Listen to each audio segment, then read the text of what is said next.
The biggest hurdle you're going to overcome is maintaining consistent and meaningful engagement. Maintaining consistent and meaningful engagement, right? You're busy. I'm busy. Everybody's busy. Today is a busy world, right? And so one of the things that we always have to remember is we need to make time to keep engagement high.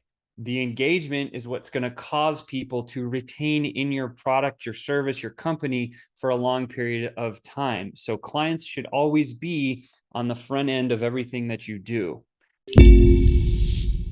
We're going to be talking about turning followers into clients. We're going to talk about a couple of things that I think are going to be really valuable for you. So let's get into it. First things first, a quick screen share here and hit the slideshow. Chris, give me a thumbs up when you can see my screen, please. Thank you so much. And okay, here we go. Turning followers into clients by mastering engagement with FlowChat is something that's very easy to do. And today we're going to cover, I think, a couple of things that will be very interesting for anybody, whether you have FlowChat or you don't. This is a process that you can follow step by step. So the first thing that we need to talk about is what happens once you've accomplished this. When you have the power of engagement at your fingertips, there's quite a few things that you're going to be able to benefit from. First of all, you're going to be able to create deeper relationships. Think about all of the different clients that you've ever had where you have kind of the surface level conversation or relationship with them, and you're not quite sure if they're, on board or not, and there's just that questioning in your mind. Well, if you have great engagement with them, it allows you to go kind of the second layer and ask a tougher question to make things happen. Okay, so the first thing we're going to know is, like, by doing these things that I'm sharing today, you're going to be able to deepen relationships. Secondly, it will also give you this ability to understand your customer at a much, much deeper level. There's a few things that we're going to talk about today that we'll share, like, here's how you can understand your customer quite a bit better, which is definitely something that everybody needs. Further, we're going to know what they want. And when we know what somebody wants, when we understand the problem that they have and we understand the pain that it's actually causing them and the impact to their business and their personal life, we can develop and set up a tailored solution that makes it almost irresistible for them to ever say no, which is really, really valuable. When this happens and you start doing these things, guess what? Your conversion rate shoots up through the moon. So everybody wants a better conversion rate. By following some of these easy principles and steps today, you will definitely increase your conversion rates. Lastly, this is going to encourage referrals for you, right? When you have a deep understanding of a client and you know what they're going through and you can be in their mind, walking in their moccasins, as I learned it a long time ago. If you can walk in somebody's moccasins and you can really come to them and say, here's the problem that you have right now because I've solved it a bunch of times. This is the best solution. They're going to feel so comfortable and so good with you because of the level of engagement that you have. You can come back and it's very easy to ask for referrals, and it encourages them to say, oh my God, I just went through this incredible process with Chris and Sean. I definitely want my other peers that I kind of in my same circle to go through that experience. A great example would be Natasha. You continue to send amazing referrals our way, and I'm just forever grateful for you. Thank you for that. So obviously a cool thing. And then the last thing is when you have great engagement with all of your clients, right? You can consistently grow. That is the optimal plan for any and every business, yours included. And so I guess the question is, are these the things that you want and need, right? If this is something that you're like, oh my God, Sean, like that's exactly what I want, right? Yes, in the chat, like just let us know. But definitely I want to continue going on here. So there's really kind of two myths in a challenge that you got to overcome. And the first myth is more followers equals more clients.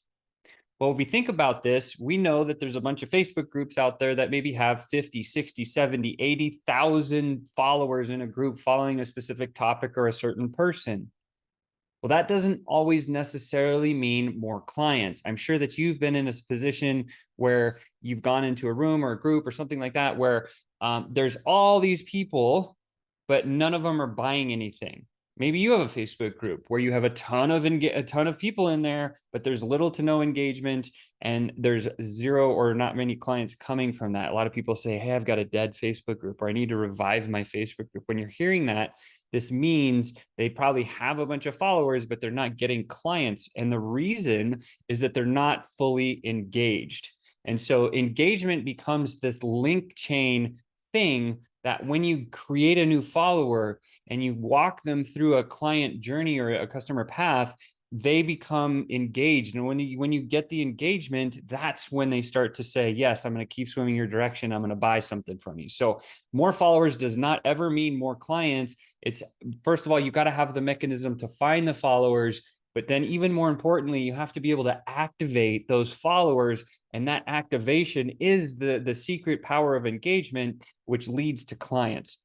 Second myth, a lot of people say automated DMs feel impersonal, Sean. Well, I do agree with that in some cases, but I also say we need to be able to lean on automation and AI as a crutch. Crutch helps people get better, right? If you're sick, you break your leg and you get some crutches, what is it doing? It's helping you until your leg is 100%.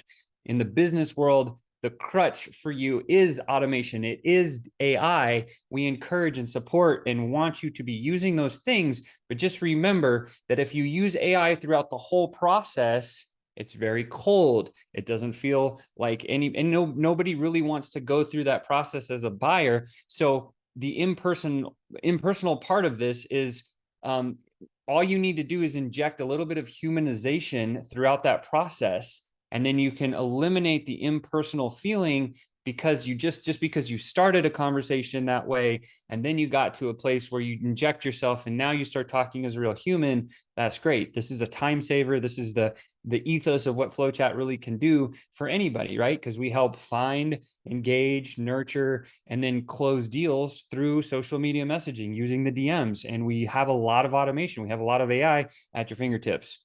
And the last one is just keeping engagement authentic and scalable, right? This always comes back to what and how you're saying. The secret, the secret sauce is always in the messaging, right? If we have authentic messaging and we get it right, and then we look at the results of what our organic flows are doing, what we can find is we can optimize it, we can change it, we can tweak it.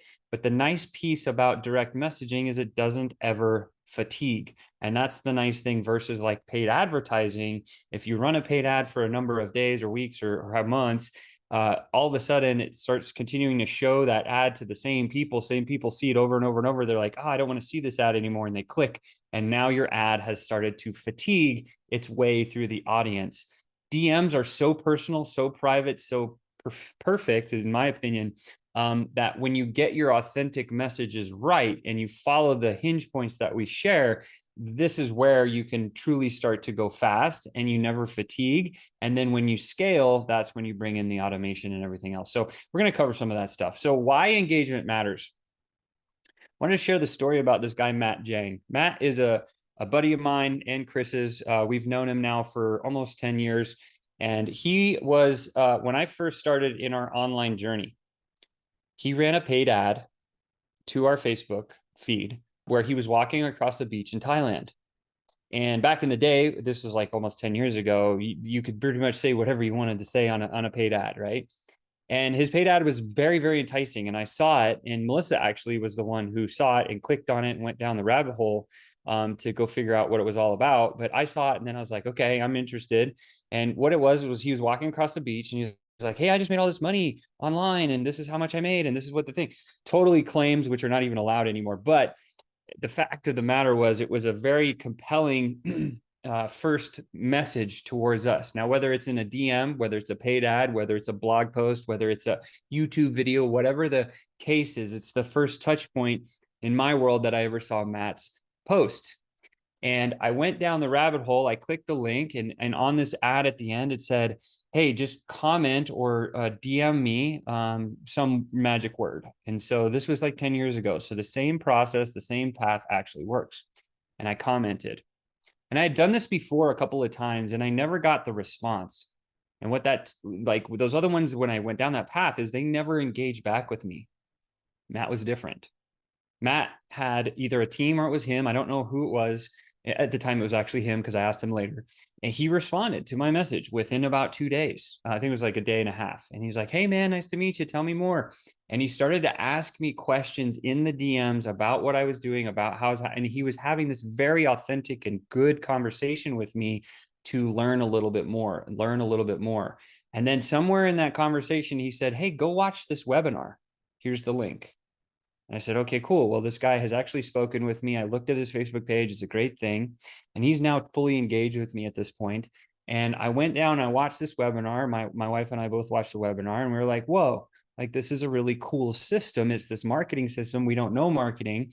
And so we want to learn it. And we ended up buying from the webinar. He was the one that presented the webinar. We clicked the thing, we bought, it was $99 a month. And then we went into this product and we watched 3 hours of videos. And then we had a call, and the call wasn't even with Matt, but it was with one of his downline at the time because it was an MLM. We spoke with this guy on the phone, and he was awesome. And his name was Brandon Odom, and he was sharing a lot of things with us that how Matt was and all this other stuff, and completely engaged. And by this time, I'd only spent $99. And through that conversation, it got to this place where Brandon said, hey, look, like if you really want to build this marketing thing, you need a product. We have one. It's $10,000. Here you go. And we said, shoot, let's go for it.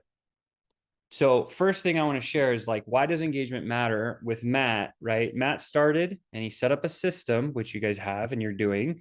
And it led me down the path of staying engaged with them, getting on the call. I watched 3 hours of videos.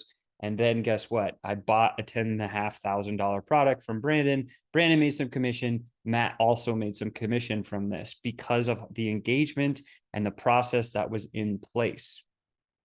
Now, if you know me, you know my wife, you know Chris, how cool would it be to know that we came through a process and how big of builders we are and what we've done in our past to know that, oh my God, like now I'm on their team, right?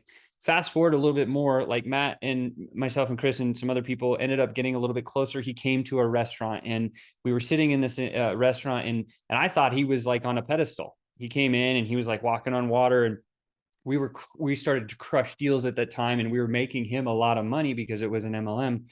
And I thought he was on a pedestal, and he came in and he chatted. He took the time to sit with me and my wife at this restaurant, and I was blown away. I was like, oh my God, dude, you are awesome. Thank you so much for engaging me. And I felt recognized and I felt real, and I felt like this is a movement and a cause that I want to continue to be part of because Matt is a great, attractive character. He's a great leader of this movement. And I continued to follow him. And then Chris and me and Melissa ended up taking trips to like Thailand with Matt, and we became very, very close friends. And then we became some of the biggest builders that he'd ever had in his downline. Why is that? Because he spent the time to really truly engage with us and to really nurture us and to encourage us. And so in the messenger process, this is something that we can all do, right? And it's very simple to do it because we're already starting in that private environment instead of seeing an ad or something like that where we can walk down the path. And so why does engagement matter? Because you might just run into a builder like Chris or me or Melissa or even like you who can crush things and then get involved with your product or service. And now you got a winner, right? So just sharing, it's like, this is a young kid. He just followed the path. And if you guys follow the path, you'll have similar results, which is awesome, right? So I'm always grateful for Matt. And I know the same for him coming our way. So here's the things that we need to know when we want to get into engagement. There's the 3 I's of engagement, right? So the first I is this: initiating Q&A, right? So how do we do this? We want to use questions and answers to hold rapport and engagement, specifically in the direct messages. This is very valuable. So in your message game, right, we know the first hinge point is getting engagement. Once we've gotten engagement, this is where we need to initiate Q&A to build rapport. And so when we start asking questions, that's why I said the second hinge point is the transition point.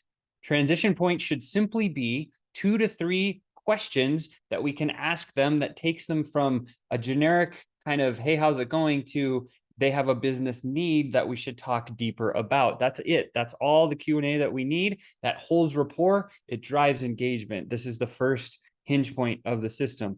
On the right-hand side, you see an arrow going both directions towards initiating QA. That's on purpose because Q&A goes back and forth, right? The second I here is involving your followers with contests and interactive content and messaging, right? One of the best things that I've seen work really, really well, if you have, as an example, a Facebook group, you can run contests. You can do interactive content. Hey, I'm looking at these logos. What would you choose, A or B? And that gets people to engage, right? That piece also builds the rapport additionally to like just Messenger, right? You can and do it in Messenger too. You can send a, you can send the same type of contest. If you have contests or interactive content, you can send snapshots in the DMs. So involving them in the process of development. Say, for example, you're testing a new product or you're a price point or looking at colors for a brand or a logo or a website or something like that. Ask the people that could potentially and probably buy from you what they think, because when you get that feedback, you're going to make it more in line with what they like and what they want.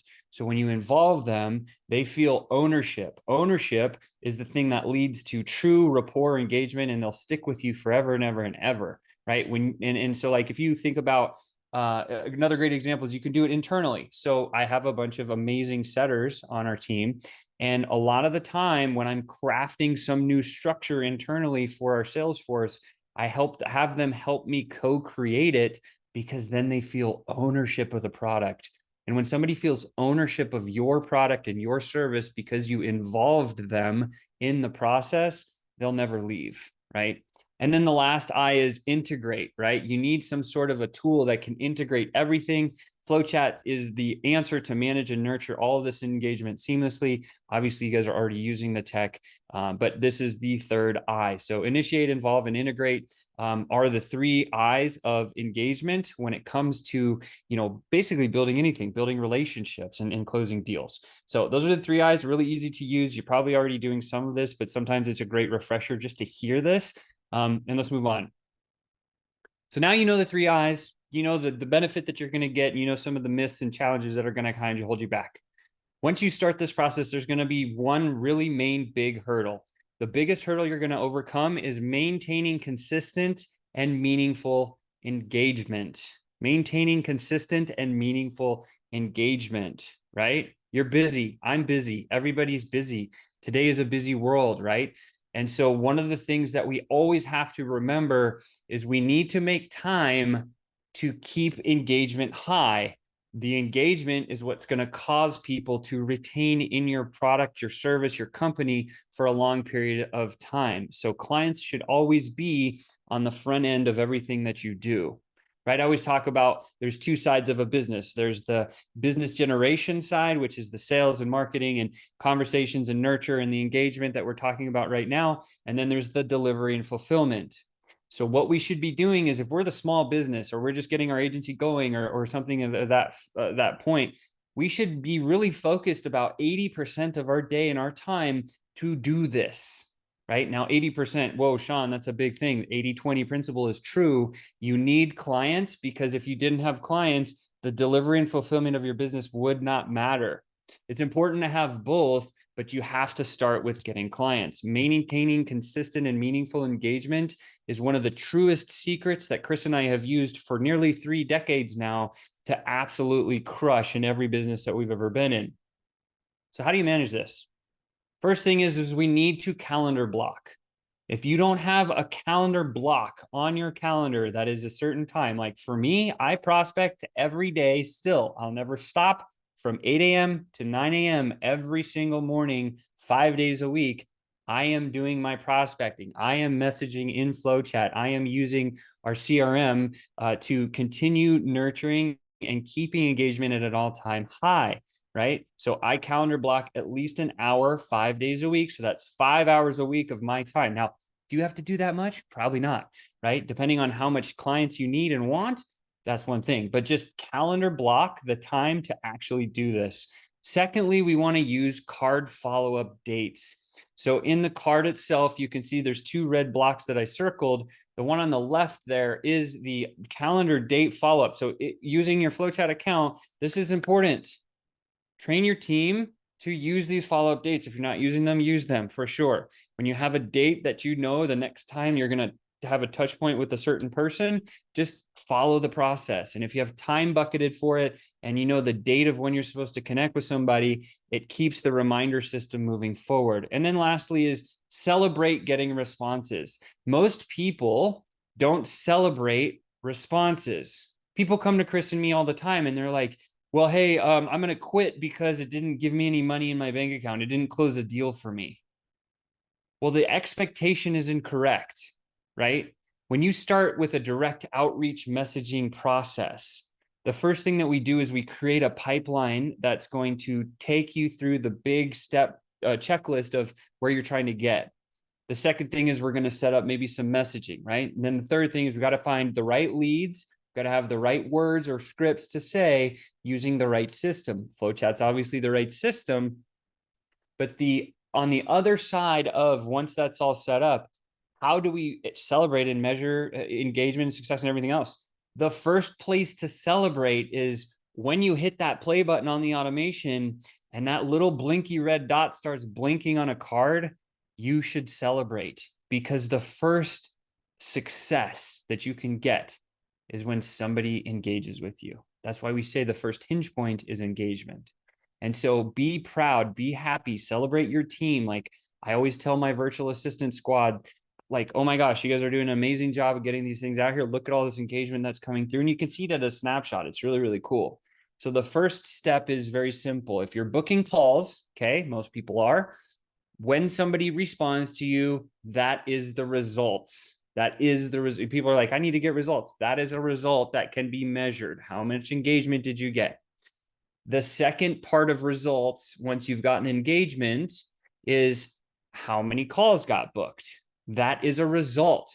So if you can get engagement, celebrate. When you get a book call, celebrate. And then the last one is when you close that deal. And when you can set up expectations, like in our world, that's the kind of three main expectations we set.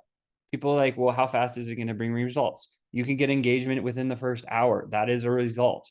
You can book a call within the first day. That is a result. You can close a deal within the first week or two. On average, it takes 14 to 21 days to get a deal done using our system, right? And so now we know, like we have the expectation of like, oh, I see it. Like that makes more sense.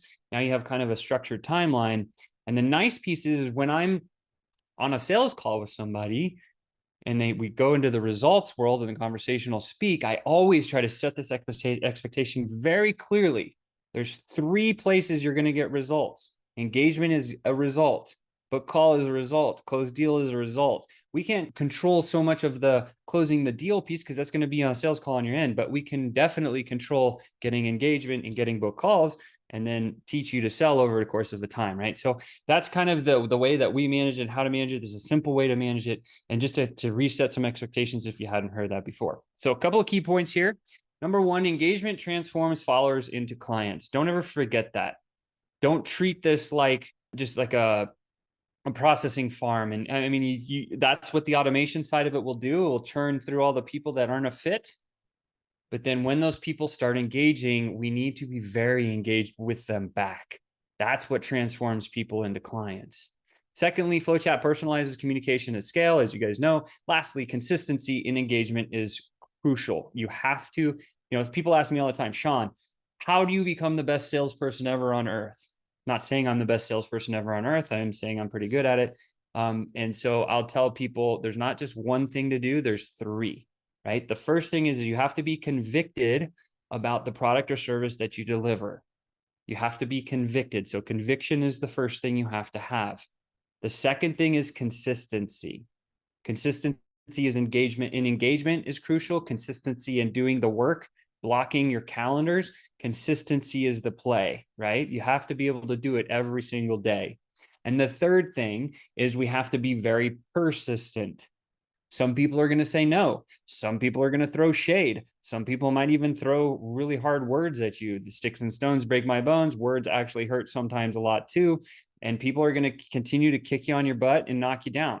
I'm here to tell you, if you can see up, you better get up and do it again. So have that persistency. When you have conviction on what you sell, you're consistently taking action every day. And when you get knocked down and you persistently get back up and keep going, that's sometimes the hardest one. But when you put those three things together, you become one of the best in the world. And it's that simple. With that said, your mission is to start engaging and start converting. Go FlowChat. That's all I got.